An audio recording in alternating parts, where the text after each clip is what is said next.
What is happening? Straight from the plane into the studio. Fresh off the Conor McGregor, Floyd Mayweather press tour that I was fortunate enough to be part of. If you're watching this on video, the reason why I look like pure death is I've gotten about 4 hours of sleep through this whole thing. Not complaining, but that's why I look like this. And my breath probably smells like your grandma's sock drawer. And spilled hot coffee all over my nice new Adidas Boost. So that's nice. And I have one sock on because the coffee burnt my foot and got all over my one sock here. So I'm going to have one sock on as well during this show. And that's it, man. That is it. Was that at the airport or was it? No, I fell asleep. I had this, I'm always drinking coffee. So my flight was I had to be at the airport at 6 a.m. And so I got this tall, at JFK airport, there's not a lot of good coffee, man. But if you have to pick one, between McDonald's and Dunkin' Donuts, I got Dunkin' Donuts. I got a large one. Yeah. I was like, that's pretty good, but it was so hot. It's like, who the fucking... Is this made for robots? Who can drink it this hot? I never understand that. Mm-hmm. So hot, I could feel it like burning through the cup. I'm like, I'm gonna wait on this. Get into my seat, sit down, first class like a gentleman, put it in this, but behind the other person's seat. Mm-hmm. And I fell asleep as we're taking off. And then the person in front of me edged their chair back, and it was just goes, "Kikoosh!" I'm like, fucking not good, man. Not good. Like, oh, you haven't got any sleep? You want some third-degree burns on your right foot, too? That's what happened. Woke up to that. Kept my mouth shut. Bit down on that sock. Did you laugh, though, when that happened? No, hell no. No one was laughing. Everyone was asleep. I'm like... And it ruined one of my favorite socks. And now I have to wash these freaking Adidas, and I don't know how. I'm sure someone can hit me up, let me know. I think there's a product you can use or something. Either way, man, it's all good. Was in New York last night, and, Brooklyn, I thought it'd be more, and it was on the three, stops on the tour. So it goes, the way it breaks down, I'm sure most of you guys do know this. You guys are, especially our fans, smart as fuck. So it goes, it went Los Angeles, Toronto, Brooklyn, and then London. When Showtime is only, we were responsible for Los Angeles, Toronto, Brooklyn, and then Sky Sports deals with the London one, which is happening right now as I'm speaking. It is July 14th, and it is 12:30 in the afternoon in lovely Los Angeles. So we're not part of that one. They have some other boxing heads running that one in Sky Sports. So in Los Angeles, we have so much to talk about, man. Let's just go through this. So Monday, we have a production meeting at the Intercontinental Hotel. And that's when so it's the whole crew, Brian, the guy who runs all digital, and then Paulie Malginani, who I've never met. Malinaji. Malinaji. I mess up his name all the time. I always say Malinaji. Who I've never met, but I've always been a big fan of his analyst work and all that stuff. Meet right away. And I thought me and him were going to get along like Siamese fish. Because he's super opinionated and he likes to talk, and obviously I'm super opinionated, like talk. Mm-hmm. Usually that's kind of tough.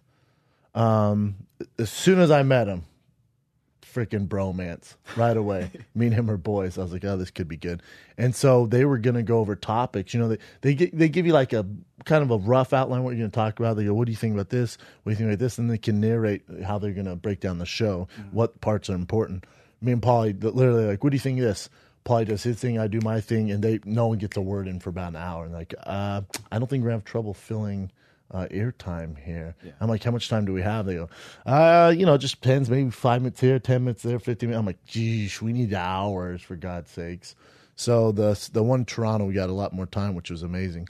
But yeah, me and Paulie right away some people you meet, man, it just clicks. We had chemistry right away. And He seems super likable. I even told you, I was like, dude, he won me over on the broadcast. yeah, everyone did. I think, my brother, my dad, all my friends text me like, dude, Paulie's awesome. Like, I love that guy. he's even better in person, man. Like, just, there's no ego, nothing. Like, just, I thought, I don't know, me growing up in Denver watching Jersey Shore, I thought he was going to be like one of those guys, like really tough to be around. Like, I mean, you're talking no ego, super helpful, open-minded, and smart, man. Smart as they come. So when it comes to boxing, his knowledge is nuts. Remember when Conor goes, I think, this was Toronto, he goes, Floyd at 28 was fighting on Oscar De La Hoya's undercard. Yeah. Look where I'm at. And even I kind of went, sure. Paulie, boom, does the old Rolodex in the brain. He went through Floyd from his first pro fight to his 49th, all in order. Boom, boom, boom, boom, boom. Because, that's not true. He fought this guy this time of day. It was this. I'm like, fuck, man. You're like Rain Man, but without the touch of, specialness. I'm gonna go there, but yeah. You're like Rain Man without the touch. So his knowledge, I mean, obviously, he's been working for Showtime for 5 years, one of the lead analysts, so he's going to know his stuff. But I was surprised. Man. He's a smart dude. I'm glad to call him a friend now, and I'm excited to work with him in the future.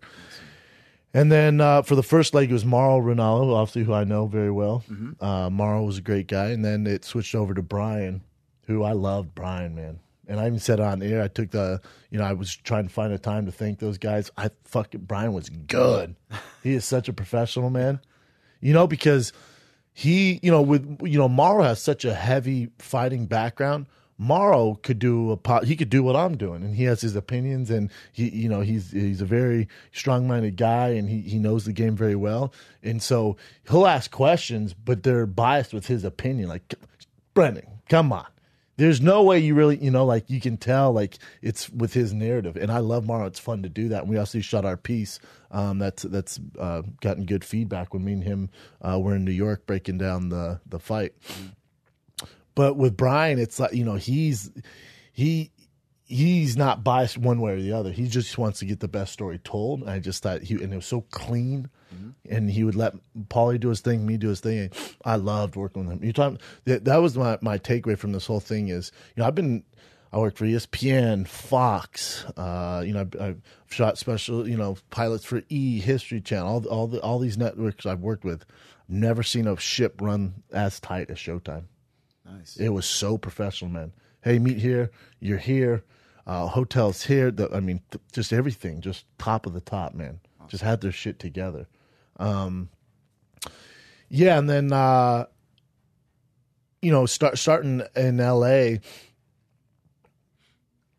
I thought especially my audience, and I think the UFC in general audience, we thought Conor was just going to come out, steal the show. Floyd would do some things here and there, but he's 40. It's not that, it's gonna be the Conor show. And to my surprise, and you're talking about a guy, I've never been a huge Floyd Mayweather fan.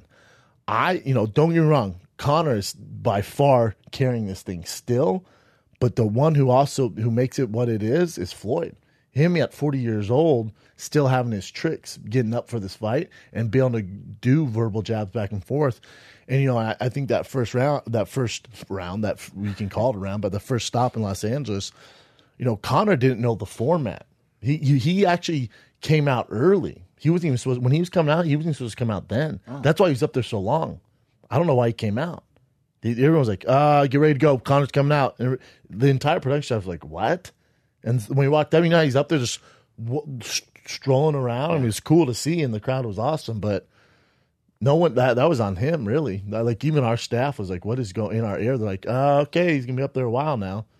And so when we didn't know that watching, we had no idea. No one knew. Yeah. So he was up there for a while, and then I think he just thought he was gonna get up there, and he thought he was just gonna get up there and do this.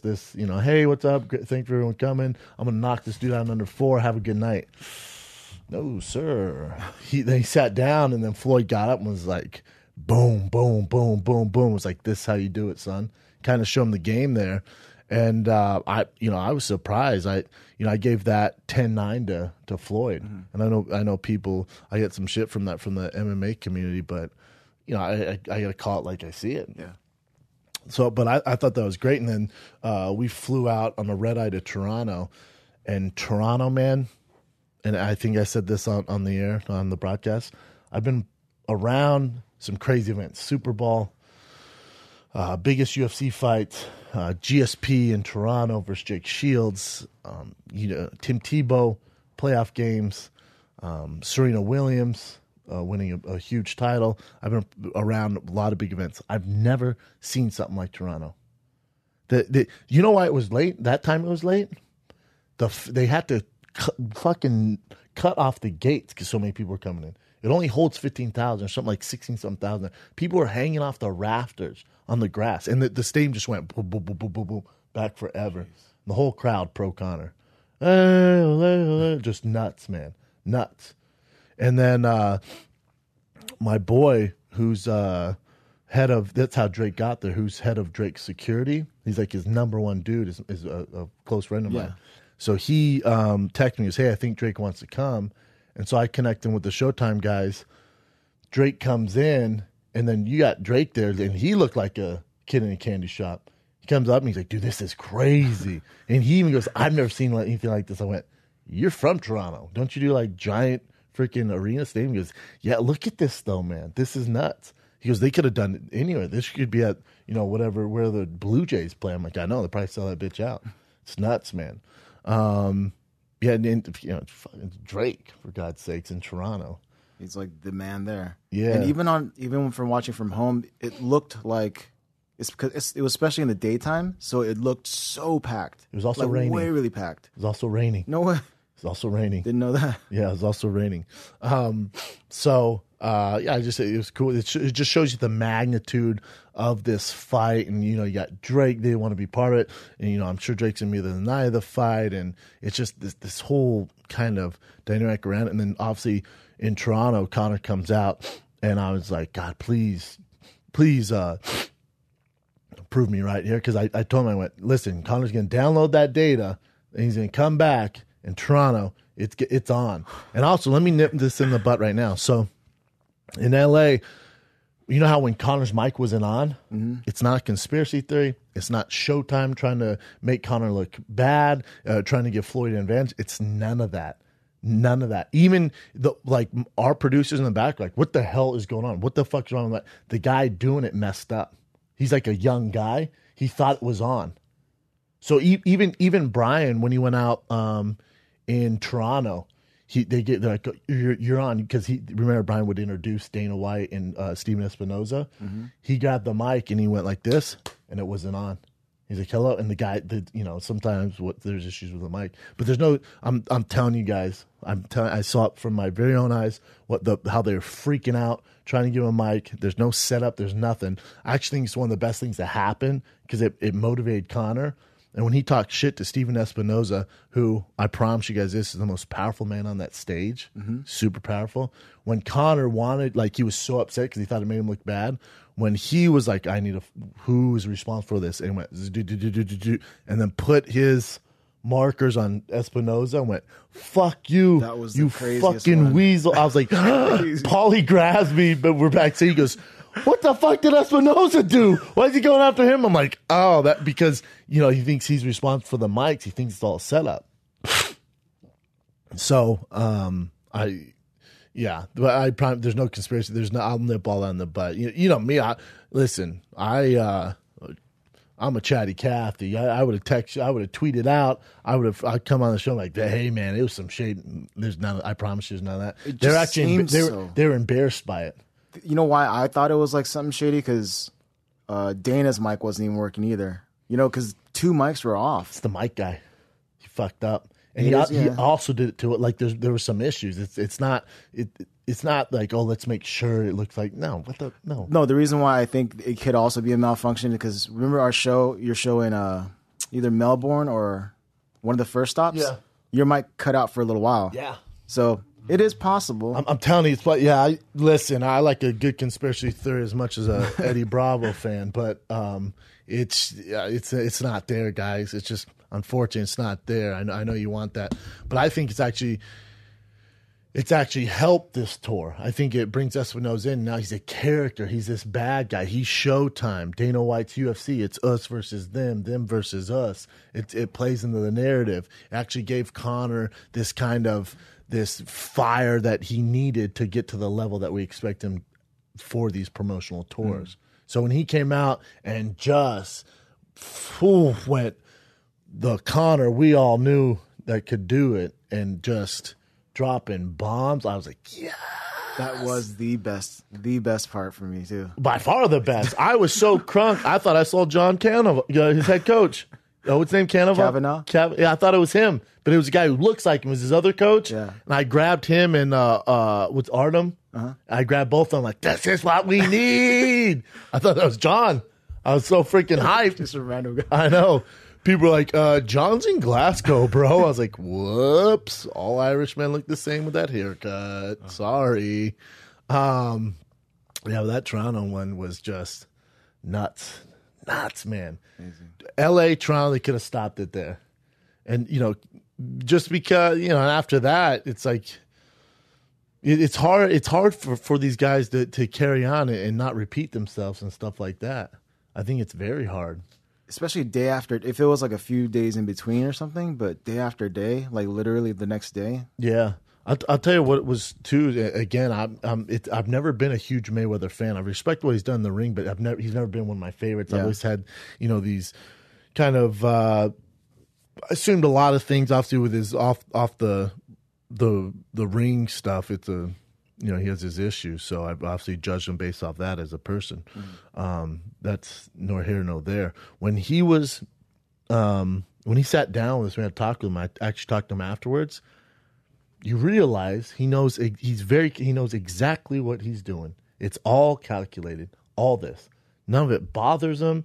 The booing, the shit talking. He won me over in that aspect. I went, Jesus Christ, this man's a genius. There's a reason why he's the face of. He's the highest paid athlete of all time. You hear him talk, and I was like, none of this bothers you. He goes, it's all good, man. This is great. It's the biggest sporting event of all time, and I'm part of it. And he was in Conor's doing a great job. This is exactly what we need. So I'm like the booze, all the shit. He goes, nah, what are you gonna do, man? That's what I do. I expect it. I'm like, that's crazy, man. Just that, I think when you see someone face to face, even if you don't like them and you talk to them as a person, you look them eye to eye, it kind of changes things for you. I think it's a lot of things. I had a lot of assumptions myself. I'm sure just like a lot of listeners do. Man, after that, I text my brother because my brother is a Mayweather fan. I text him, like, God damn it. He goes, why? I went, Floyd's fucking awesome. He's actually really cool to me. He's like, really? Yeah, I had a great combo with him, and I respect his hustle. Now his off the field, off the ring activities, obviously I do not support. I'll tell you what I do support his fucking entourage of dime pieces in the front row wherever he went. He brought girls to the front row? Los Angeles, Toronto, Brooklyn. I'm sure they're in London. They go with him. I am not mad at any of them. And his kids were there. But just the same girls and just it's Floyd Mayweather. So, you obviously expect good looking women, but he brought the dime piece 3000s out for this press tour. Were they all mixed or all? A mix. Mixed? There's some Spanish, there's some beautiful chocolate. There was some nice. There's no snow bunnies. No snow bunnies. No snow bunnies. When I say a mix, minus snow bunnies. Anything else you could think of, though. All right. I celebrate that, man. You know what the other thing, though? When he came out in Toronto, and he goes that hard work, dedication, and in Toronto it was 99.9 Conor McGregor fans. Yeah. And he'd go, hard work, dedication. In L.A., there's some people, there's a mixed crowd. There's maybe 5% Floyd fans. And they go, hard work. And they scream back, dedication, hard work, dedication. When he did in Toronto, not a single person yelled out, and he kept doing it. But his entourage of those goons, those bodyguards who I can't stand, the agents, the managers who actually were nice, but it's whatever. And then it just these other like Klingons of the entourage. When you think of entourage, I think of this. I wish I took a picture. I think of this. I actually felt bad for him for the first time. For Floyd. I did. You can just tell all these people just sucking off the tea. Oh. They're just these leeches that are just around because he's Floyd Mayweather, because financially it's benefits them, you know? And like you could totally see it. I went, that must be terrible. That must be terrible, man. Must be really, yeah. And I what else I thought was interesting, I don't think we brought up on the broadcast, but Floyd would go up there, you know, with whatever, 10, 12 guys in his entourage, these huge juice head monkeys. Yeah. Connor's up there by himself. Besides this last time, Connor's up there with, Dana. It'd be Connor, Dana. So That's the it. ones where Dylan Dennis and Artem, that was just for like. I'm not sure why they brought them. I think maybe they thought something was going to happen. For sure, dress up though, fellas. Hey, Connor's entourage. You at least don't look like the Bad News Bears. Don't look like the Sandlot kids. Don't look like the Little Giants before they got money from fucking Al Bundy to get jerseys. Don't do that. Don't look like a goon squad. Come on, man. You're on one of the biggest stages in the world. Those things are getting, those broadcasts that we did, you're getting between 15, 20 million views each one. You gotta at least, fuck, man, do your hair or something. But my point was with Dylan Dennis, you know, those big juice monkeys who they can't fight, calling out him like I think I said on the broadcast, I was telling Paulie and Brian, like, they don't want to get in a mix up with that kid over there with the dyed blonde hair. They're like, why? I'm like, he would twist all their necks off very, very easily. They're like, no, those guys are huge. I'm like, look at me, fellas. I promise you, Artem and that Dennis kid will destroy his crew. Like, really? I'm like, yeah, that's why they're there, man. It'd be hilarious to watch, actually. That should be the highlight of the tour. They got a hold of those big juice head monkeys. The juice head monkeys were so weird, man, because the guy wants to be a celebrity so bad. You can see him like doing things and talking shit to Connor. I'm like, what are you doing, bro? What are you doing? They did not It's come so off well. embarrassing. It's so those guys are so embarrassing to me. Why do you have a tank top on? Why the fuck are you guys in tank tops? What is going on here? I get you want everyone to know your security. I get that, man. You gotta tone it down. You have just got to tone it down, fellas. And I think it goes further if they look more professional. Because if I'm actually a badass, I look at those guys and go, "Oh my god, those guys are not tough." Yeah. Those are good. But if they're like dressed down there in suits, like maybe they know some shit. Maybe they're dressed down like more professional. I'm not gonna fuck with these guys. But they don't get that. They're obviously crying out, want the world to know they have muscles and man buns and tank top. I don't know. I thought they were a shit show. Going back to I know I'm jumping around here, but just hitting me now. It was announced, I think, on Monday I was going to be part of this. And in that it said, Morrow, Brian, Paulie, myself, and Ariel Helwani. Yes. So I text Ariel the night before. So it must have been Sunday. If we were meeting on Monday, I text him on Sunday. I know, or he texts me. He goes, "Hey, brother, glad we're finally working together." Mm-hmm. I put, "Yeah, man, exciting times. It's gonna be great. Biggest fan of the ever." I said, "Keep your head on a swivel, though, man. You and me are, I think, we're on the bottom of Dana's list as his favorite people." And I said, "So tomorrow at the hotel, keep your head on a swivel." Like, obviously joking. I said, "I can't believe that they let this pass." I get to the hotel on Monday. I don't know. Has Ariel talked about this? I think he didn't go too deep into it. It's just kind of on the surface level right now. So he does acknowledge it. He tweeted it out. I saw he tweeted out. Okay, so I'm sure. But he hasn't really gone in deep with it. I'm sure he will. I don't know how deep it goes, but so I get to the hotel and I was gonna wear this 3-piece, I wasn't gonna wear my coat. I was gonna wear like the vest and a tie and the suit pants. And I walk into the hotel and Ariel's there with his back to me and he's wearing it. He's wearing what I was going to wear, but a different color. And so I tapped him on the shoulder. I went, "Man, good thing I didn't wear what I was originally going to wear. We'd look like two fucking blackjack dealers, assholes on stage."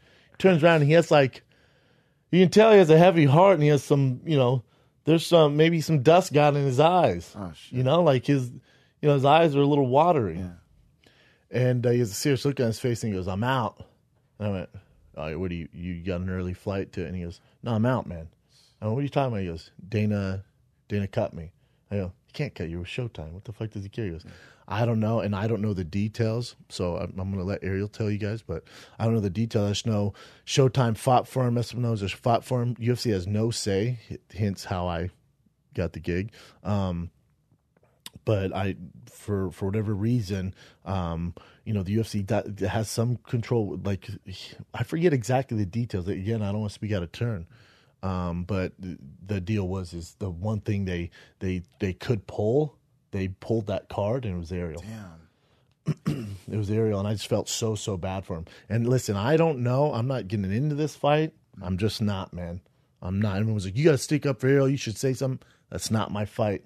That I have nothing to do. I am not a journalist. I have no idea what happened between him and Dana, nor do I care, nor do I want to get into it. I have no idea. For Dana to hate him to that or resent him for that to that extreme where he's pulling him out of this huge event and, biggest kind of break in Ariel's career, and to pull him out, something's going on there, and I have no idea, and I'm not going to sit here and defend Dana or Ariel. That's not my gig. It's just not. Was I upset about it? Yeah. What can you do, man? I had a job to do. What can you do? I have no control of that, nothing. So I'm not sure what's going on. I didn't say one word to Dana while we were there. Me and him are, we're not best friends. I don't think he hates me, but we're not cordial to each other. We'd walk right past you and not even acknowledge each other. There's nothing there. I don't have any qualms with him. I have no beef with him. I don't dislike him. I don't love him. He is what he is. Yeah. For me, that's how I do this. And for Ariel, it was more of a bummer. He was still at all the shows, but it was just a bummer for Ariel. I don't know. To be honest, I don't know where they're going to fit Ariel in that broadcast. Yeah, me and my friends were talking about it after watching it too. That there's too many people. Too many cooks in the kitchen. Yeah, and I don't know how he would interject. Yeah, and that's what Showtime broke down. They went, yeah, it sucks. I'm sure we would have figured out, but they go, this actually is a little bit of relief for us because we don't know where we would have fit him in there. I think they were having maybe recap what happened and things, but I mean that's what we're there for. So I don't know, and I love Ariel. I wish Ariel the best. I think he's the best journalist we have. I agree. I think he's amazing, and that's a tough break. And for Ariel, I don't know what he can do. I don't know, but this is me almost talking. I'm talking on my ass right now because I don't know what he did to Dana for them to do that. I have no idea. I was there around the UFC because Megan O'Leary was there. So what's interesting is the UFC doesn't get a lot of coverage there. If you notice, Fox Sports 1, UFC, everyone, they have to stream the Showtime. They have to stream me, Paulie, and Brian, which is hilarious to me. But, so I was around the UFC. I did interviews with Megan O'Leary. I don't know if they aired them or not. But I have no qualms with them or Fox. There's no beef. There's nothing. People kept trying to, create some sort of thing or, again, I have nothing. I get nothing. We talked about it. I brought it up on the current events for the last podcast with Brian, the Ariel thing. Yeah. And the only thing that, if there was an issue with Ariel and UFC and Dana White, whatever, the thing that really bothered me was they had him fly over and then get there and then find out the news. That's super jacked up. So that's what I was like. Yeah, I don't know. If you don't want him there, just do that. I agree. It's fucked up. He took that red eye. Maybe he was going to be there anyways to cover the conference. That's true. Maybe. I don't know. But also, maybe Dana's so busy and the day before, he's like, hold up. No, I can't have that guy. Maybe. I don't know. Yeah. I agree with that. I thought that was shitty. But again, I don't know their history. Yeah. I know they had that weird beef and all that, and I don't know, man. I just got to keep on keeping on it. Again, it's not my fight. It's not. It's really not. What was interesting is Ariel was very appreciative because, Showtime and Espinoza came up to him and was like, hey, man, this sucks to do, but, you're out for this reason. This is what happened. They explained it to him. And then Ariel asked Espinoza, goes, what would you do if you were me? And Espinoza goes, the way you deal with a bully is you punch him straight in the face. He goes, you do what you got to do. I was like, damn, that is gangster. He's right, though. He's right. But, for Ariel, I don't think obviously it affect him here, but with his show, it doesn't really affect him. He still gets credentials and stuff like that. Yeah, and Brian was saying he's bigger than ever with everyone talking about these things. I see. I don't agree with that. We share the same publicist, and I don't agree with that. This one's different because this one, it's really, I mean, it's a shitty move and it sucks for Ariel, but it's different than last time. Remember last time, because his livelihood is based off him being part of the press and being able to be backstage and have the credentials, and they just boot him out for no reason. Yeah. And so that was a form of bullying and affect his career. This, although it sucks and it would benefit him be part of it, it's not the same. It's not the same. You don't see the same outcry. You're not seeing the same demand, to get Ariel on there. Yeah, I mean, I didn't see the same reaction because it is different. It's completely different. He was actually kicked out from the inside of the UFC the last time too. Yes, but that's crazy, his job. Like this was a little different. So it would have been a bonus if he was there to be a part of it, but it's not like they owed it to him. No. Yeah. So it's a little different. But what can you do, man? What can you do? Drama. I stay out of it. Everyone's cool. Everyone's friendly. Espinoza's a straight up monster. Told you guys that. Yeah, man. And what else? Oh, here's a little thing for you guys. Here's a little tidbit. This is for all my friends and family. Do not text me when I see you. Do not ask me, hey man, seriously. So what do you think's happened with Conor Floyd? What? Wait, you just told me you watched the Showtime thing. But you told me you saw that, and like, yeah, I'm like, well, I just did that for the past 4 days, hours on hours, breaking the fight down. So I think you got kind of my viewpoint on it, don't you think? Or do we have to do this now? Drives me nuts, man, nuts. Last night, my publicist John Bear, shout out to John Bear, it was his birthday. I had like this dinner and friends there at this like bar, restaurant, whatever. They're giving out free tattoos. Girls were getting tattoos. Guys were getting tattoos. Terrible idea. I talked my friend Whitney out of it. I was like, you're not doing that. She's like, well, I'm like, because you'd wake up tomorrow morning and be like, that was a terrible idea. She's like, you can get on the back of her ear. I'm like, can't do that. Can't do that. Anyways, saving lives. Saving lives, careers. Anyways, I'm there and again, just these guys coming up to me. Hey, bro, come on, man. You tell me you got to be shitting me. I saw and showed him. You got to be shitting me. You're telling me Conor's going to win? I'm like, yeah, I mean, you saw the broadcast, man. That's my stance.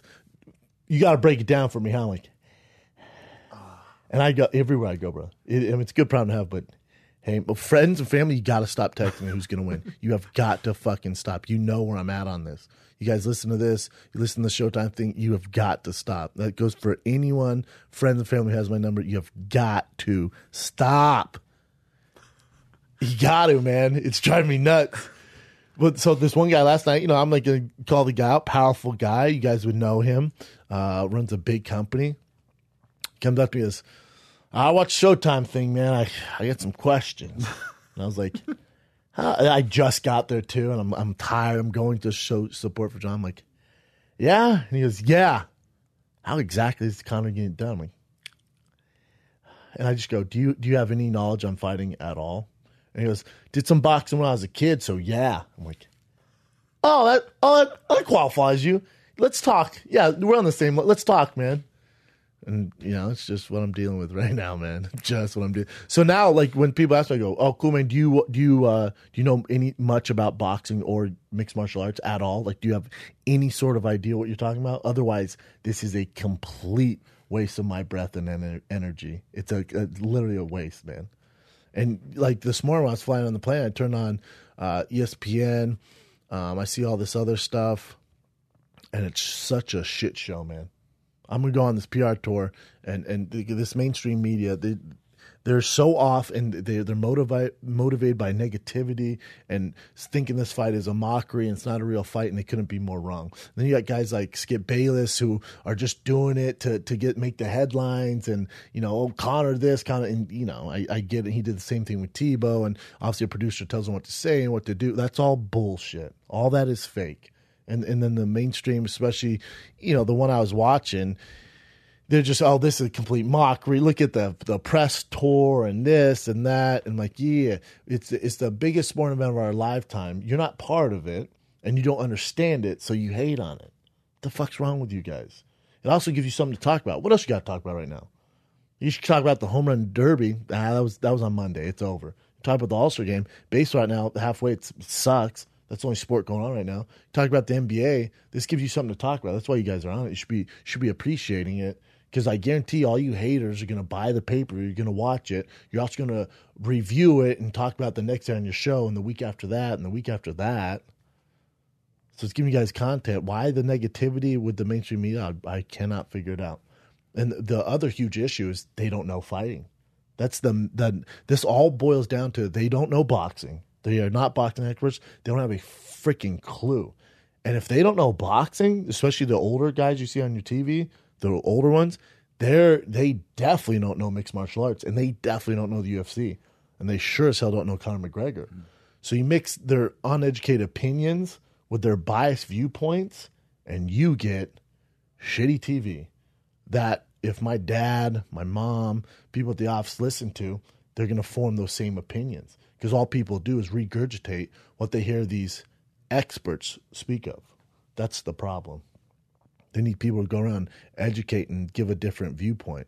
I don't need to turn the station, hear how Floyd's, it's a mockery, don't waste your money, it's not that exciting, it's not even a fight. Click, next channel.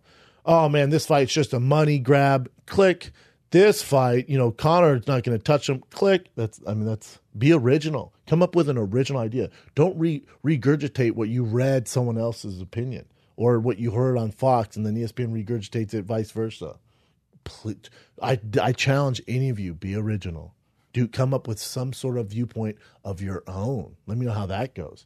But you can't because you don't have the knowledge to do it. You don't. So you take what maybe a smart analyst does have a viewpoint, and maybe his viewpoint is it won't be a fight, and all you guys do is take that and regurgitate it and it, like it's your own. It drives me nuts, man. It's not real.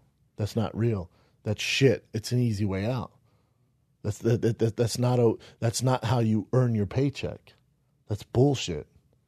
Drives me nuts. I can see. Ooh. Should we get into some current events, man? Sure.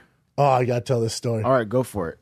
Before we get into current events, I'm grabbing some food last night at a bar like dinner area in Brooklyn, and this guy comes up to me. I'm gonna try giving you a shitty accent here, and he goes, "Shop, fucking A, man." He goes, "What the fuck?" He goes, Aren't you a little embarrassed? Just how what's his name? Our comedy friend. He goes, "Aren't you a little embarrassed? You leave. Brian has his friend there from some old TV." And he goes, some old TV show. Uh-huh. And he goes, and I'm listening to it. I go, yeah, I heard it's pretty good, man. I heard they get emotional. He goes, this fucking guy. He goes, I'm listening with my girl. And she goes, oh, baby, I feel bad for him. He goes, and then I hear his friend fucking died 2 years ago. This guy's in here in studio crying. He goes, he died 2 years ago. I go, bro. And he's like shouting at me. I go, bro. And I'm taking pictures with fans. I go, bro, I haven't seen this. I have no argument here. I haven't seen this show. I don't know what's going on. And he goes, this fucking grown man. This fucking grown man, bro. He's crying. His friend died 2 years ago. 2 fucking years ago. I'm like, dude, I'm just laughing because he keeps going, 2 fucking years ago.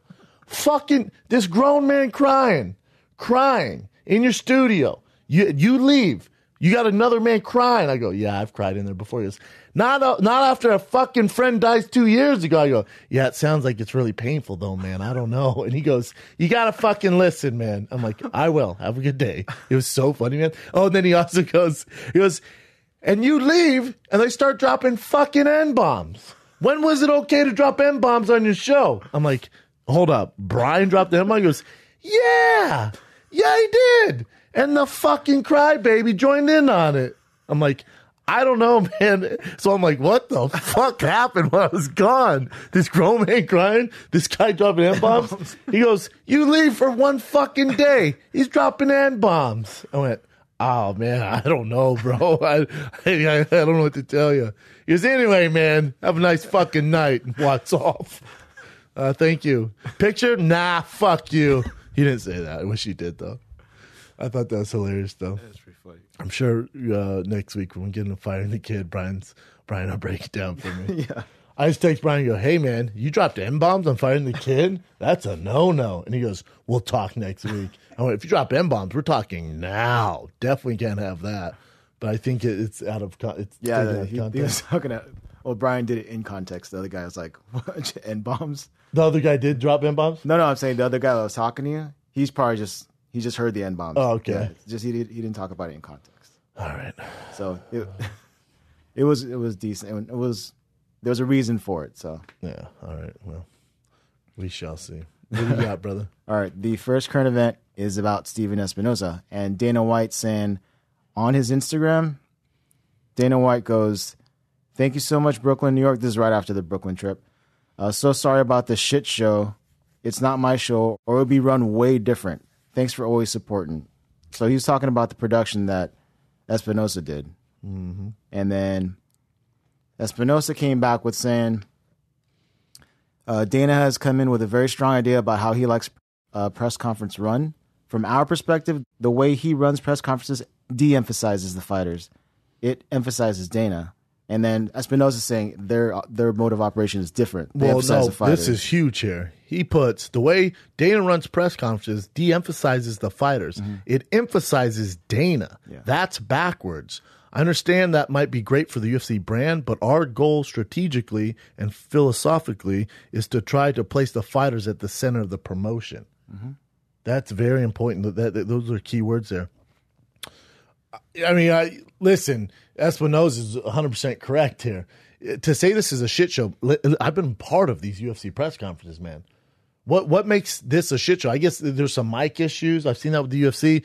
I've never seen a better press conference than that Toronto press conference ever in my life. That is the best spectacle I've ever seen out of any sports press conference ever. And he's right when he says, Dana emphasizes him, right? Dana's up, he's the center focus center, and that's great. Dana's the P. Diddy of promoters. He wants to be all up in the video. Freaking Espinoza, Suge Knight. Like you don't want your agent all up in your fucking videos and your rap songs. Sign with Death Row. Like that's what's going on. Espinoza's Death Row. He stays out of it. He don't want to be part. He didn't want to be up there.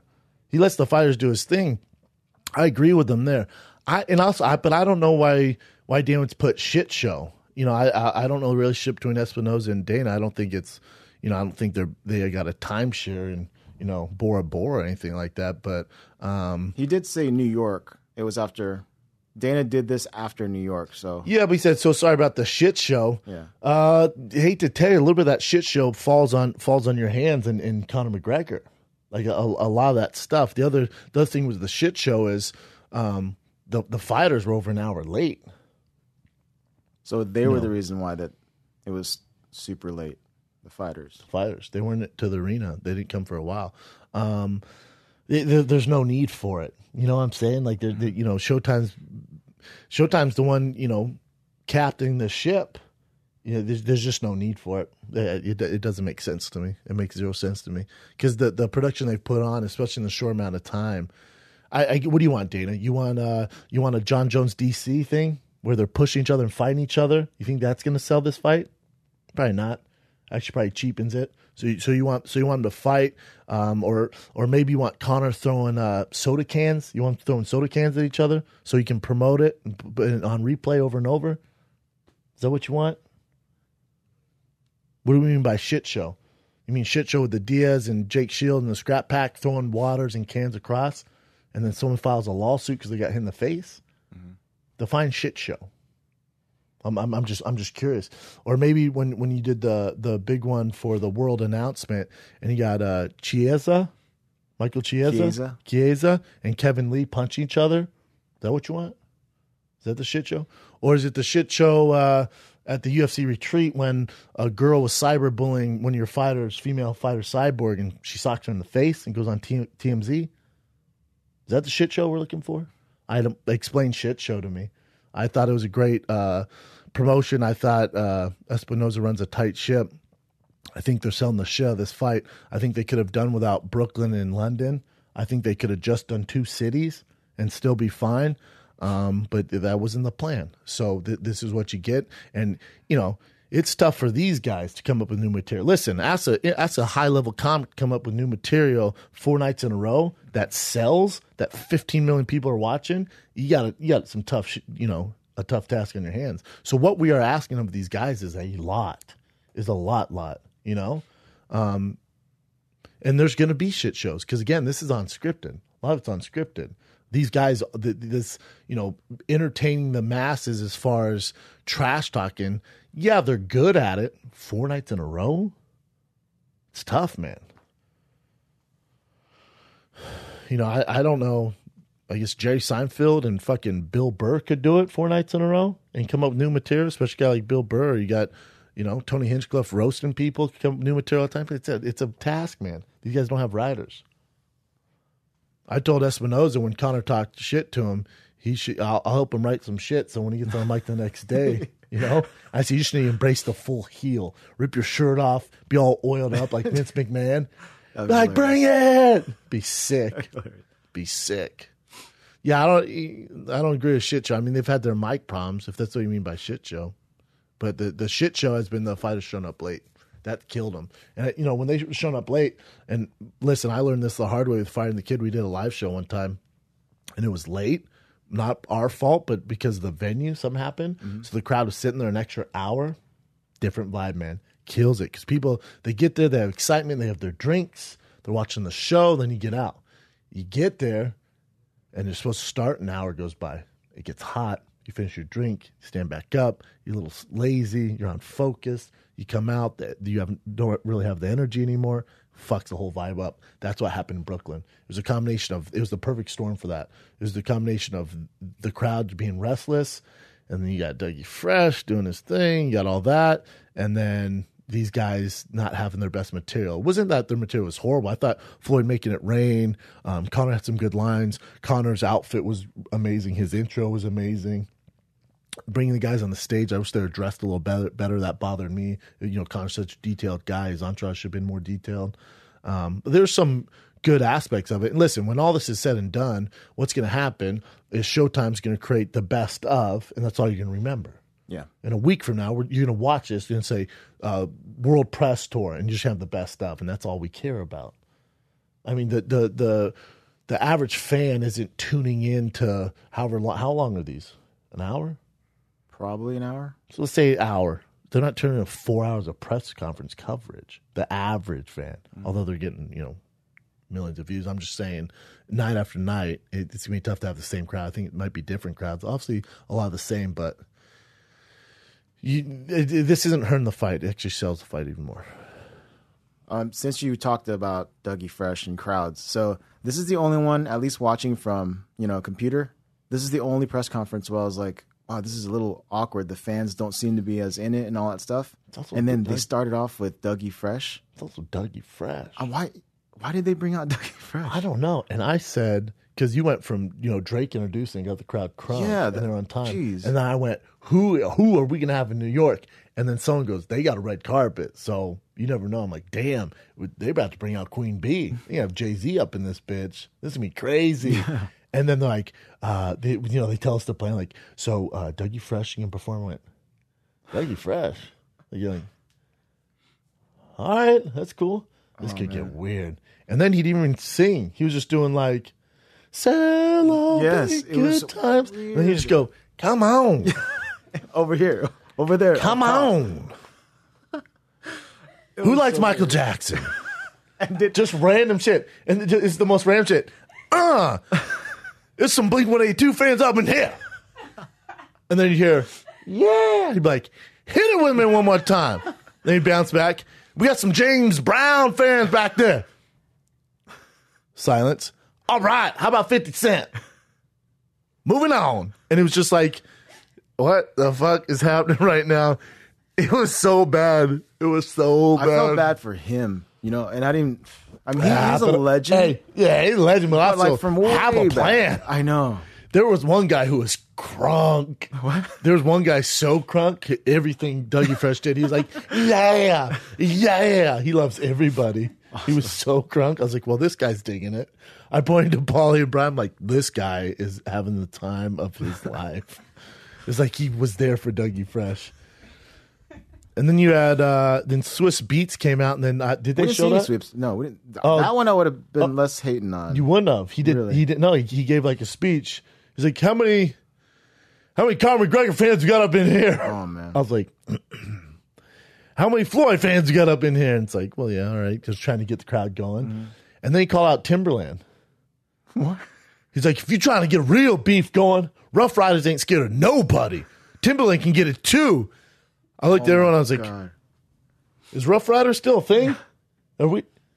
Is DMX and that? Is that still going on? Are they still on their motorcycles? Like, stop, drop, shut them down, open up shop. Like, is that still a thing? Remember Rough Riders? ATVs, is Eve still alive? Are we still doing this? Doesn't he owe like $1 billion in taxes? I don't know if you saw the news today. Tax game. They had Rough Riders in some financial trouble. They had Rough Riders looking rough. Wait till you see the picture. I was like, God, dog. They've aged. Him, Cosby, they're like right there as far as aging like a motherfucker. Rightfully so. I thought that was interesting. He got on there and was like, I don't want to make up shit. I don't know if he was like, who wants to see Swiss Beats Timberland on the undercard? No one? Let's bring out Dougie Fresh. So Dougie Fresh was set up for failure. Man, dude, that sucks. I didn't know he was. So let's bring up Dougie Fresh. I was Terrible. Like, damn, you go Drake to Dougie Fresh. I didn't I'm pretty sure a lot of people like me, they didn't even recognize who Dougie Fresh was. You know, I'm not very familiar with him. Yeah, I'm not very familiar. It was odd. Little fact for you too. Swiss Beats is one of the main reasons the Reebok deal happened. He's the one that introduced Reebok to Dana White. So there's that. There's that. There's one other person that was there that I wanted to ask you about. Rosie Perez. Like, why did they bring... I don't know anything about the history. She's a huge boxing fan. Okay. I said the same thing. She's a huge boxing fan.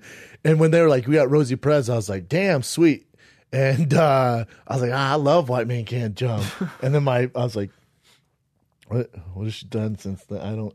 And they're like, she's just a huge boxing fan. Like, she doesn't miss it. Loves UFC too. Just super knowledgeable. Oh, okay. Also a dime piece for her age. Jeez, I couldn't believe she looked that good. Yeah, Rosie Perez has some big ass titties. I don't know if you guys saw that, but no, she looked good. I don't know how old is she? Can you look? She's in her upper.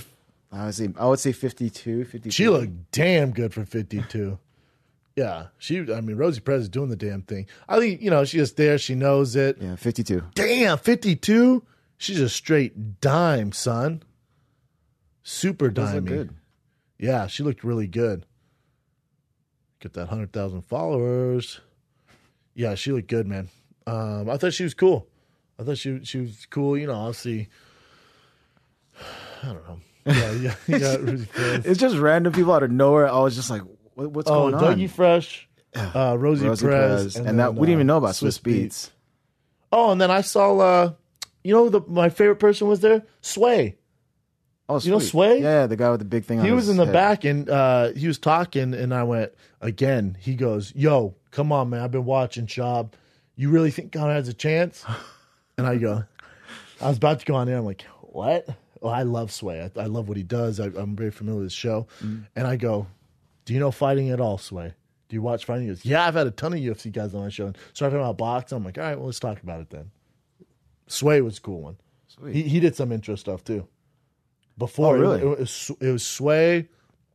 Paulie got up there talk. So it was longer than you guys think because they're trying to keep the crowd entertained. So that would make sense. You had Sway up there, who I think should have probably hosted it. Mm-hmm. I think he'd been a great host, especially in Brooklyn. He knows his stuff. So you got Sway, Swiss Beats. They interviewed Paulie because he's from Brooklyn. He fought in Brooklyn. I wanted to see that. I know, it's cool. It sucks that they don't put that I know up he's talking there. about fighting there and stuff like that. For sure, do that instead of Dougie Fresh. We got any Adele fans up in here?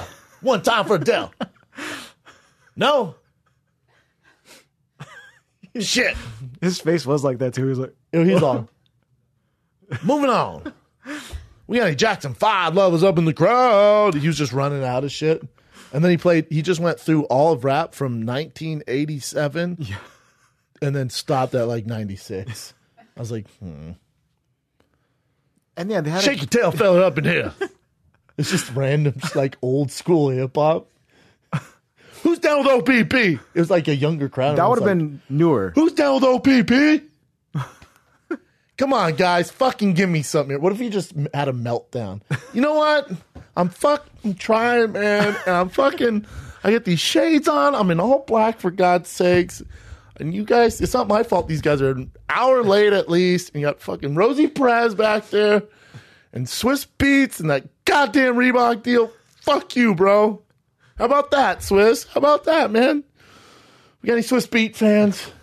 What if you did that? It'd be epic. It would have been better TV. Hell yeah, it'd been. And then they fight. It'd be sick. Yeah, I don't know what Swiss Beats and Timberland's beef is. I'd love to know though. I feel like Timberland. Remember Timberland got swole for a while. You remember that? That's the thing. Steroids, right? Ain't got no money. Bow, bow, bow. And he came out. He was doing that with what's her name? Her? Remember that song he did it with? Ain't got no money. Missy Elliott? No, or was it someone else? Not you. Aaliyah. No, Ain't got no money. Aaliyah. Goddamn, son, so off. Don't you know music? Ain't got no money? Oh, come on. She Canadian chick. Is she black? Nope. She's ethnic. She's dark. Oh, Natalie. I feel like that might be right. No. I'm like a bird, gotta fly away. I know exactly what you're talking about now. Fuck. Just type in I'm like a bird. Fucked up this entire... Nelly Furtado. Nelly Furtado. Ain't got no money. Bah, bah, bah, bah. You know that jam? Now I remember. Watch that video and Timberland's just like fucking... Looks like he'd win fucking Mr. Olympia in that thing. It's always weird to me when guys go from like normal size and just jacked. Like Dave Chappelle, when his special came out, I'm like, God damn, son. You took all those years off and got on TRT? Or like the worst was Carrot Top. Carrot Top was another one. Hey, bro, you're grabbing guitars out of a fucking basket there. Why are you so jacked? It's a distraction. And Dr. Dre got big out of nowhere. Dre got big. Drake got big for a while. He got big, yeah. Yeah, Drake got big for a while. They just randomly do it and then just all of a sudden like, nah, I don't want to do that shit anymore. Then you go back to like skinny fat. What else you got? That was a weird tangent. Off base. Well, we talked about Shout this out to already. Nelly Furtado. Remember she was trying to fuck my boy Nash? Remember that? Yeah, she's trying to holler at Nash. The Steve Nash, one of the greatest white players of all time. Oh, really? Nash I had no won idea. 2-time. I think he's 2 or 3-time MVP NBA as a white Canadian who played at UC Santa Barbara or Santa Cruz, or Santa Barbara, I think. A white boy winning MVP as a point guard? What in the world? He was a great Never shooter. gonna see that again. Great passer, great everything, man. Yeah, Nelly Furtado's trying to fuck. He wasn't having it though. That's a crazy. I never knew that, and I give him more props now. Huge props. What else you got? All right, so everyone's talking about Conor McGregor making a racial remark, and there's a couple of things he said. So one of them was like "dance for me, boy," which I don't see it as racial, but it's super racial because that's how like when the white man had slaves, they would refer to them as boys, or even back in the day when the things were segregated, they would always call them boy. Like this, it's the way of demeaning them, talking down to them. I made the same mistake in college with Lawrence Vickers, who's this badass from Houston, he's team captain, and I said something, but I ended it with boy. I didn't know either, not to that extent. Like I didn't realize it was a racial slur, especially for a white person doing a black person. I said something like, "Damn boy, don't do that," or something like, but not meaning to be racist. Yeah. Dude, he was like, "What did you just say?" I was like, "What?" And he broke down. I was like, "Listen, man." I was like, "I'm from Houston. You call me boy, we're fighting." I'm like, "Really?" Jeez. He's like, "Yeah." But where I'm come from, I kind of knew it was bad. I didn't realize it to that magnitude. Where Conor comes from, it's not the same thing. Now, that doesn't give him an excuse or way out, but it's very similar. Remember Michael Bisping got in trouble for calling someone a fag? I don't remember. Well, a fag in London is a cigarette. But it's also But remember, if a fag, when I was growing up, when you say fag, it didn't mean like it's not like I'm making fun of your sexuality. You're just making fun. Yeah, or so trying to make fun. It's very similar. When you say, don't be gay. And I know it's probably something we shouldn't do, and I get all that. Or I don't say don't be a fag, but Bisping didn't mean don't be a homosexual, like don't have sex with men. That's not what he meant. It's kind of a slang term, especially there. Does that make sense? Also, a fag in England is a cigarette. For Conor in Ireland, boy isn't. It's not. I kind of feel like since Floyd was dancing and Conor just wants to act like he's the boss, he was just saying, "Oh yeah, dance for me," like that. I agree. I didn't get a racial vibe from it Yeah. at all in the least bit, and also. Conor does have to be more careful with his words. He's not racist in the least bit. Let's cut all that shit out. Please cut that out. When Floyd was dancing, he was "Dance for me, monkey." He's not saying the racial slur, calling him a monkey because his skin is dark. He's calling him "Dance for a monkey" because we've all seen that reference of a monkey dancing, like the circus owner making that animal dance. He said monkey? Yeah. Okay, that's pretty crazy though. But if you heard the context, you know immediately it's not what he means. He needs to be more careful with his words for sure. I agree on that aspect. There's no racism there. There's just not. You guys are searching for it. You guys are trying to bring him down. There's not. You remember Notorious B.I.G., Floyd Mayweather. These are guys who he looks up to. These are heroes of his. He comes out to Notorious B.I.G. Yeah. It's not like that. It's not like that at all. Yeah, I mean, people slip all the time. They just slip. But the thing is, when he slips, it's going to get magnified. Of course. 1 trillion. So there's no racial things there at all. What do you think of him, how he doubled down with, he says he's not racist, and then he was like, I'm black from the belly button down. That's how you should probably deal with it. Yeah. I would have dealt with him like, you know what? Where I come from, those aren't racial terms. There's also not a lot of black-skinned people in Ireland. There's actually almost none, especially where he's from. So he's not used to it. So to them, he's just. I'm not making excuses for him. The way I would have dealt with him if I was part of his management team, I would have said, "Listen, you need to address it that you messed up, and in your culture, it's not racist, but you're not in your culture. You're in America, and it's actually offensive. It is. I agree. It's very offensive. You shouldn't use those words. Call him boy. So he'd be like, listen, where I'm from." That's how me and my friends talk to each other. We had no idea the context behind it, especially here in the States. I fucked up. I'm not going to use it again. I'm clearly not racist. I'm actually black from the waist down. My bad. Boom. Out. Done. That would have been funnier, I think. There's no racist there. What else you got? All right. This is what took me by surprise. So remember when you said the two entourages came together? Yeah. Or Conor had a entourage that didn't match well, but then Mayweather had these goons. Well, when Floyd Mayweather all of a sudden says Voltron or form Voltron, and then they started all coming up to Conor's side. Yeah. I actually started freaking out, going like, "What the hell is going on here? Are they gonna like try to hold McGregor or steal his jacket or something?" But then they, I laugh because he says form Voltron. I mean, what did you think? I feel like there's a better usage of words there. Yes. Form Voltron, and just these guys on the pay bill, just doing as they say, yeah, as he says. Yeah. Did it look like it was something crazy? Not in person. It looked staged to me in person. Like too staged. Okay. It looked too staged to me. Wow. I wasn't that scared. I shouldn't say scared's the wrong word. I wasn't that like, oh no, it's gonna happen. Something's gonna happen. I said if they're gonna touch each other or there's gonna be any sort of physical altercations, to be tonight. Because when you run out of material, this happens in the comedy world too. When you run out of material in comedy world, you start cussing. It's like it's your kind of it's your go-to, your default. Bag of tricks. When you run out of being creative, you hear a lot of comics cussing. When I very first started, granted I've been in comedy for about 7 weeks now, but when you very first start, you'll cuss a lot because it's like you can't pull from what you originally thought and stuff like that. So same thing here. When you run out of material, fuck it, push. So I thought, listen, and you could tell security. There's a lot of security. There's extra cops down around the stage.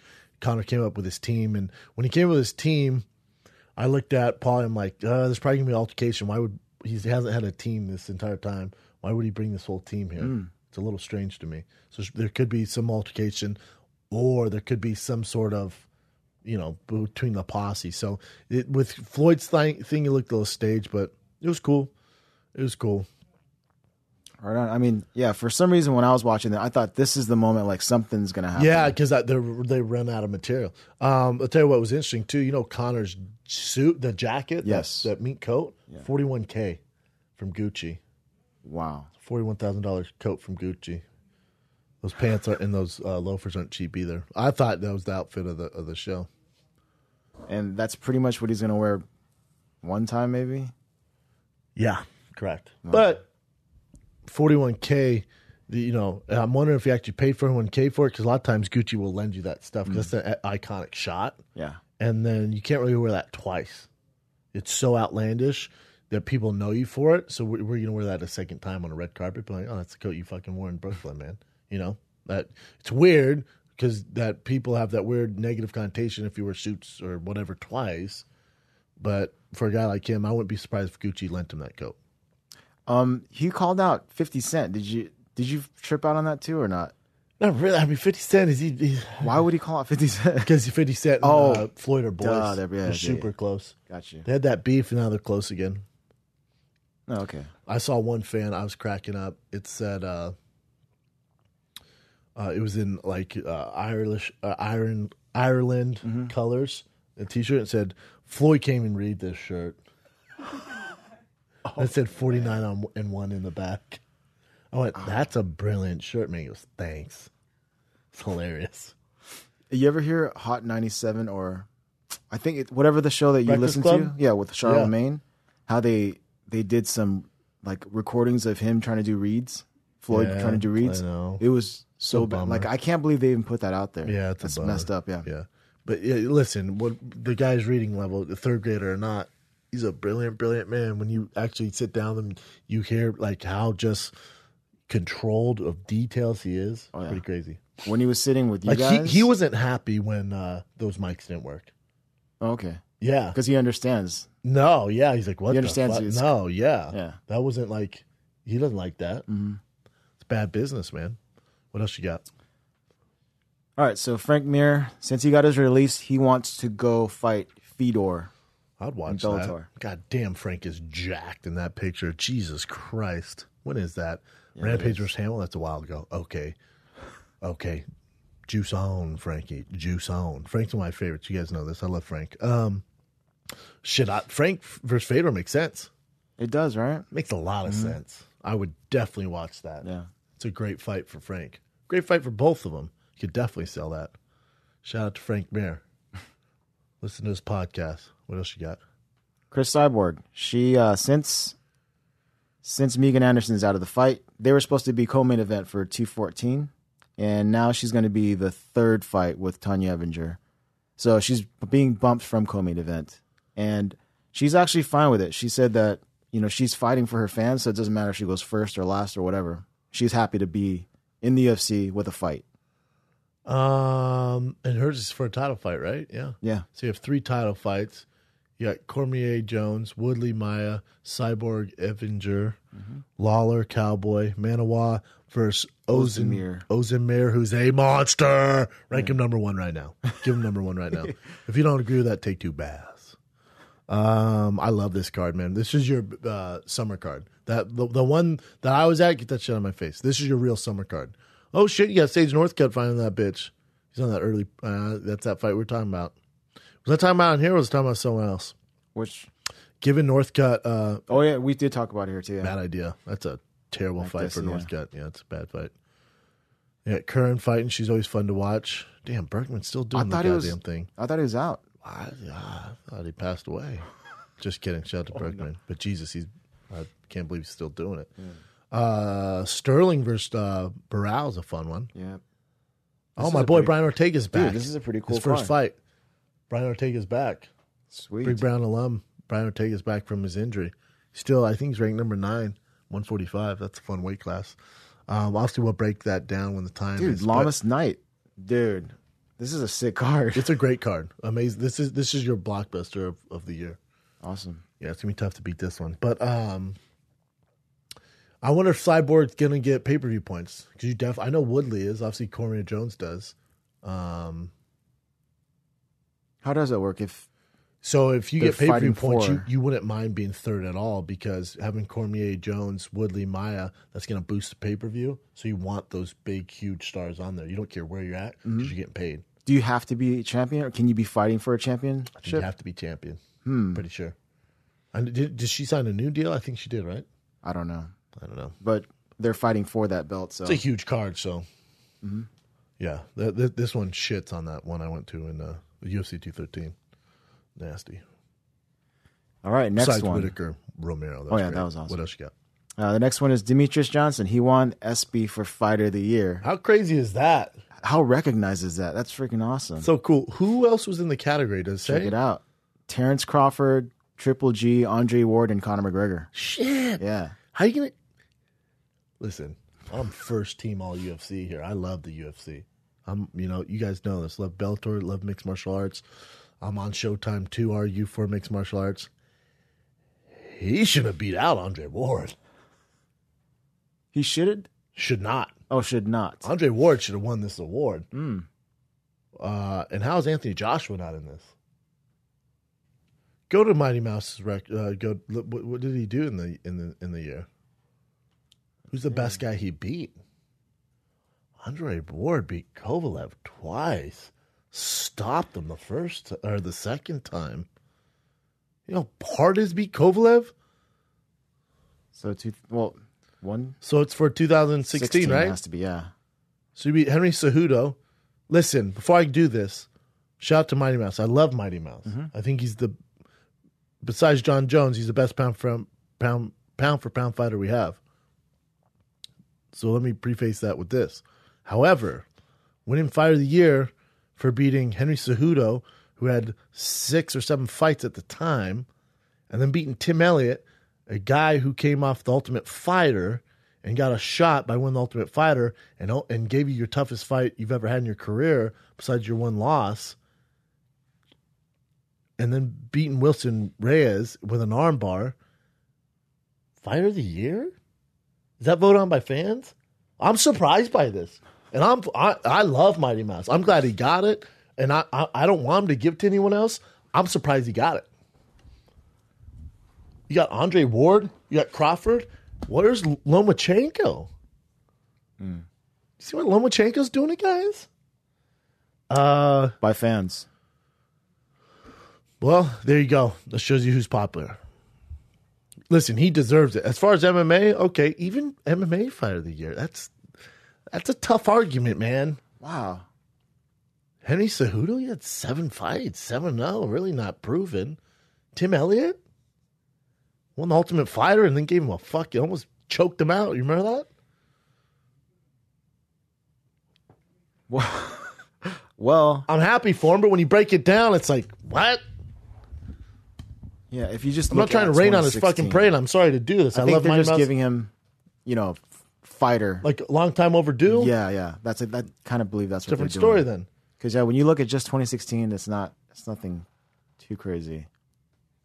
Well, because if you look at 2016, because then I guess so Andre Ward could win next year because that'd count for 2017.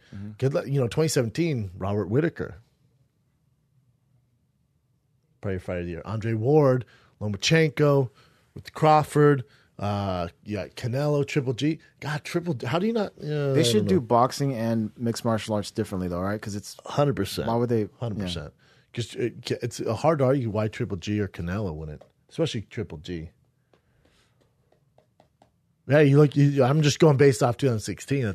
I'm so happy for Mighty Mouse, and it couldn't be more perfect time, especially what he's going through right now. It's awesome. Yeah. I'm so happy for him. I'm surprised he got it. But it shows you the power of the fans. Because who was up for the award?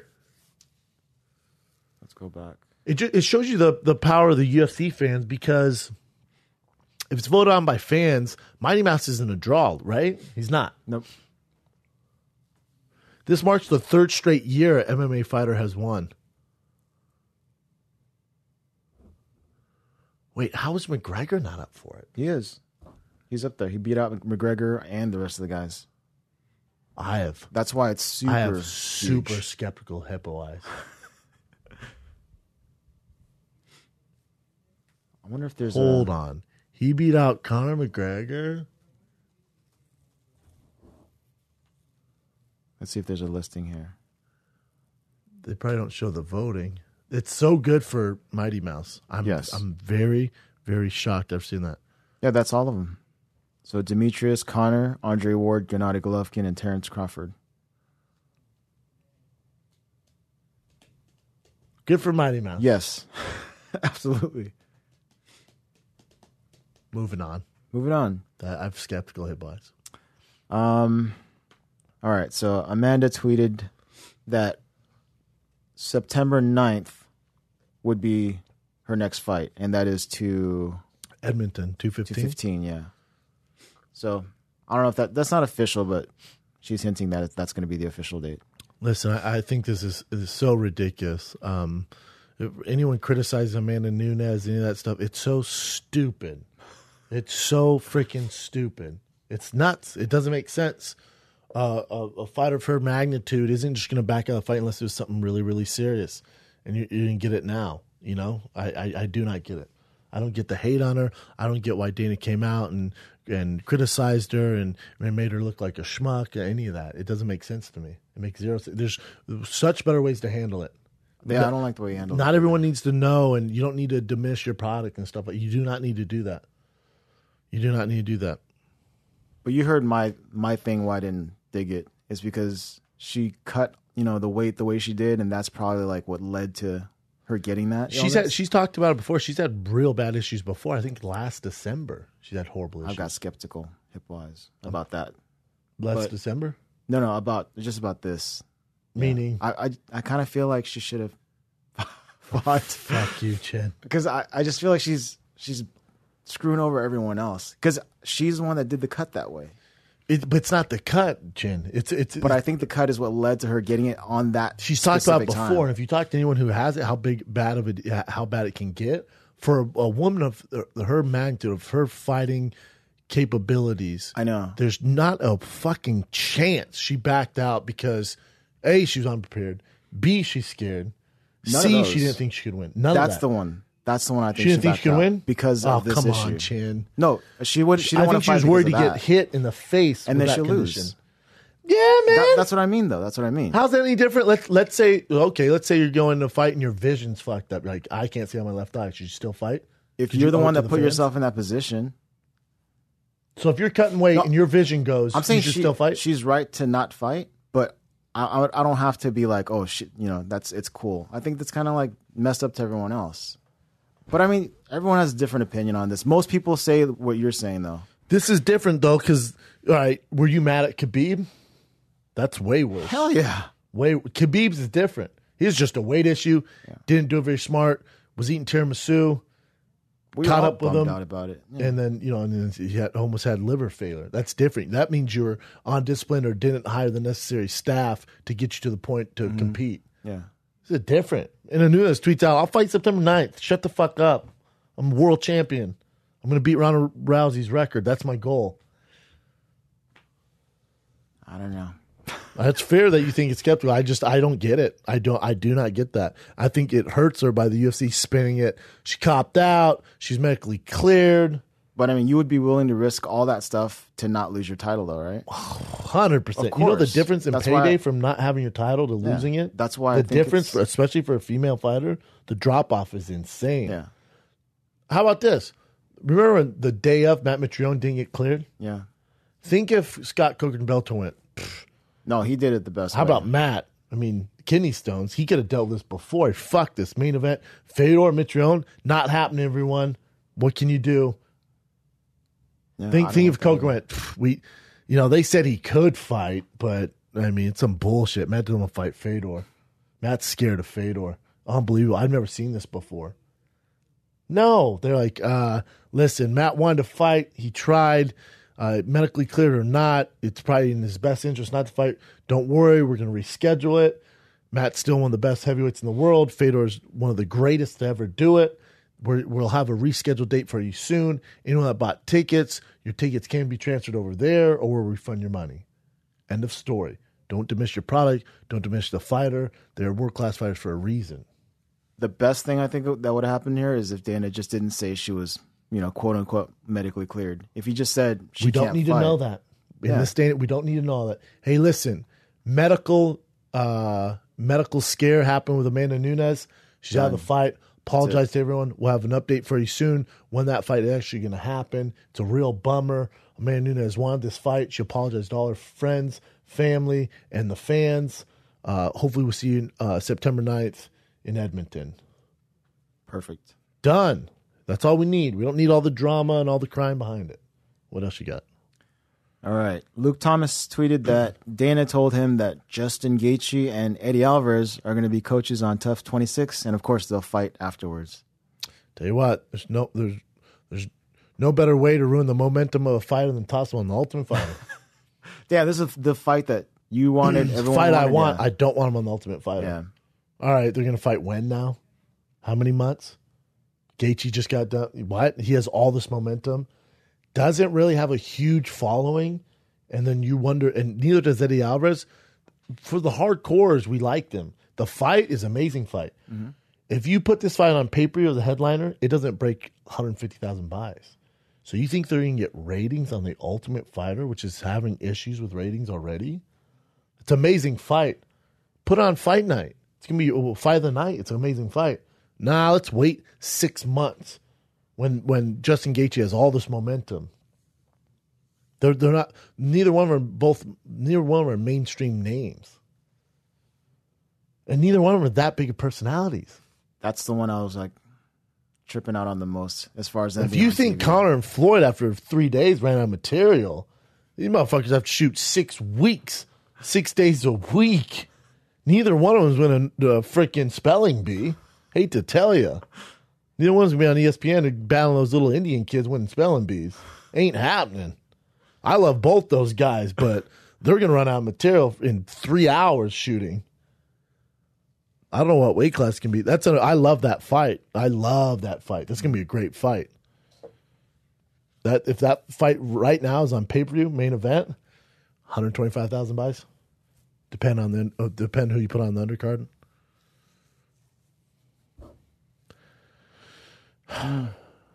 What else you got? That bums me out. That does nothing for me. I can't believe he's still doing the Ultimate Fighter. Yeah, they got to change something about it. I don't know what to do though. All right, you want to do this one or? Yeah, let's just do this one. So Joe Duffy signed a one, yeah. Shout out to Duffy. 7-fight deal with UFC. Good for him, man. He's a fun fighter, exciting fighter. Mm-hmm. What else you got? All right. Michael Venom Page, he signed with David Hayes Promotion in boxing. Uh-oh. Yeah, I think they're going to let him do some boxing. Mm-hmm. Did we talk about it there before? We did. Yeah, because Scott Coker's going to let him go and do some boxing. Yeah. Be fun to watch. I'll watch it. He's an exciting fighter. Hayes said for sure do some jiu-jitsu competitions, though, huh? I'd probably work on my jiu-jitsu if I'm him. He probably wants to move over to boxing afterwards, like some people. But yeah, so Hayes said that he would be able to get a title within 4 years. Because he's that good. Again, he's unconventional. His movement's really good. I'm not gonna hate on it. Mm-hmm. Who am I to hate on someone going over to boxing? Good for him, though. Is that it, brother? I think so. Oh, actually, one more. Gokhan Saki. He's gonna fight in UFC in Japan against Henrik da Silva at light heavyweight. His first fight. I think he's 185. No. Click on Silva. Silva used to. I'm almost positive Silva used to fight in Brazil at heavyweight. Click on that, Henrik da Silva. Da Silva. Who was going after Saki? I don't know. Another kickboxer, you mean? I think of a different. There's one. Yeah, you're at 205. There's 1 million. Oh no, he fought heavyweight. I was gonna say there's 1 million Silvas. Am I going fucking crazy right now? Yeah, that's him. So this is light heavy. All right. Well, it's 3 losses in a row. So okay, he got knocked out in 20 seconds his last fight. And then decision, lost by armbar, lost by. Good thing he doesn't have to worry about arm bars. Yeah, I mean he's obviously a stand-up guy, all stand-up. Gokhan Saki, UFC Fight Night. I'll watch it. Mm-hmm. I'll watch it. Cool. After this, Gokhan Saki fights anyone with any wrestling capabilities, But again, we don't need that for entertainment. Just give him these matchups. He just got knocked down 22 seconds. Yeah, I'll watch it. You're just watching Saki and see how he performs in the UFC. Real quick, did you see that fight with Tyrone Spong and Gokhan Saki? Yes. Where Tyrone broke his... Yes. Did you see femur. Saki, how after it happened, he was just like worried about Spong. Yeah. So cool. I know, man. How crazy is Saki just such a savage and has the most smooth dad bod. It's just like all the cardio, his body just goes, nah, not today, man. I want to just leave you looking all smooth like a seal. Nah. I find that interesting. Genetics. What can you do? Is that it, brother? That's it. But did you want to say anything about the fight night coming up on Sunday?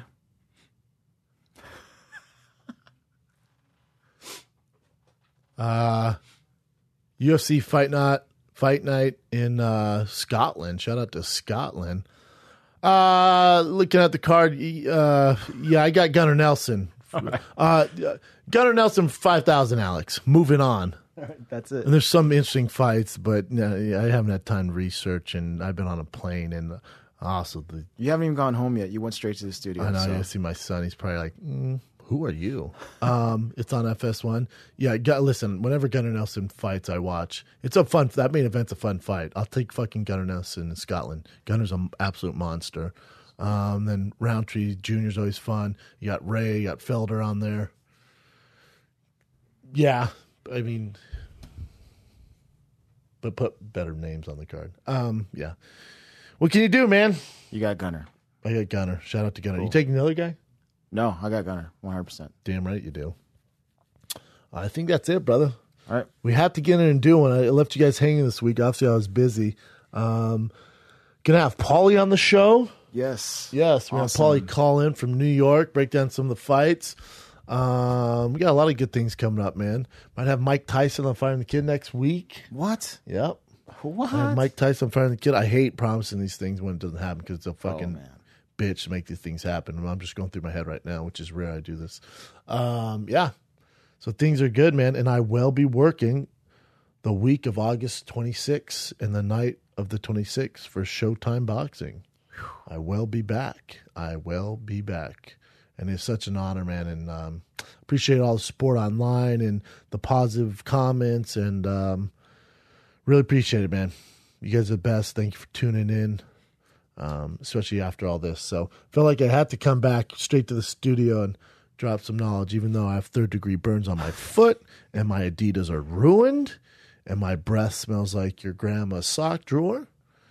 That is, and I have bags under my eyes. I look like John Goodman right now, and my teeth are yellow.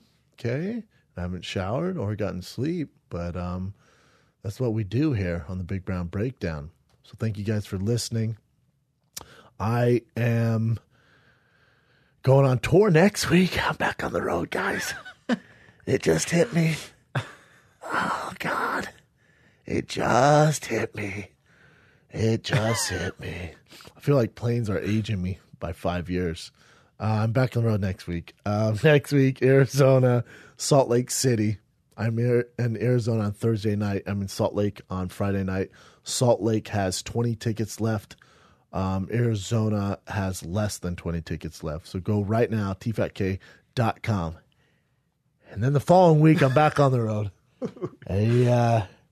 I might die, guys. The following week, I am in Chicago, Toronto, Detroit, and then check this out. I go Toronto, Chicago, Detroit. Detroit's on a Sunday, and that is sold out. I think there's 5 tickets left in Detroit on Sunday night. Shout out to D-Town. Hey, Kevin Lee, for sure get there, and let's do something on stage. And also Eminem. And Kid Rock. And anyone that would start in 8 Mile.